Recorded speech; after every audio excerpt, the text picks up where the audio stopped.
হিন্দু আছে না মুসলমান আছে না খ্ৰিস্টান আছে মা মায়ে আপোনাৰ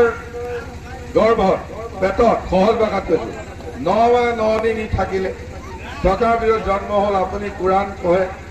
গতিকে ই মুছলিম হ'ল মই তেওঁৰ পেটত 9 মাহ 9 দিন থাকিলো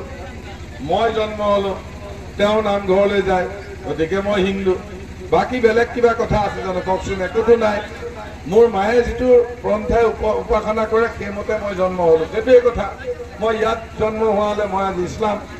আপোনাৰ তাত জন্ম হলো কাৰণে মই হিন্দু কথাটো ইমানেই আৰু আমাৰ মা সকলোতকৈ ডাঙৰ মাক আৰু হিন্দু মুছলিম খ্ৰীষ্টান নাই মা সকলোতকৈ ডাঙৰ আৰু পৃথিৱীৰ এজন ডাঙৰ লিখক তেওঁৰ নাম ৰেষ্টিম গ্ৰ'কি তেওঁ কৈছে পৃথিৱীৰ সবতকৈ ডাঙৰ শব্দটো এইবিলাক শব্দ কম আমি যে কথা কৈ আছো শব্দ পৃথিৱীৰ সবতকৈ ডাঙৰ শব্দটো হৈছে মা মাতকৈ ডাঙৰ শব্দ নাই সেটা আপোনালোক মা আমাৰো মা এজনী আছে কোন ভাৰত মাতা মানে আপোনালোকৰ নিজৰ মা জয় জয় ক'বলৈ কি অসুবিধা আছে ভাৰত মাতা কি ভাৰত মাতা কি ভাৰত মাতা কি ভাৰত মাতা কি Narendra Modi ji Narendra Modi ji Narendra Modi ji doctor Himanta Biswa Sarma doctor Himanta Biswa Sarma doctor Himanta Biswa Sharma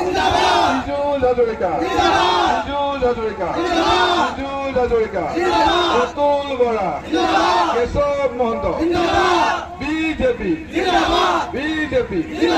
BJP Asom Gana Parishad Asom Gana Parishad Asom Gana পৰিষদ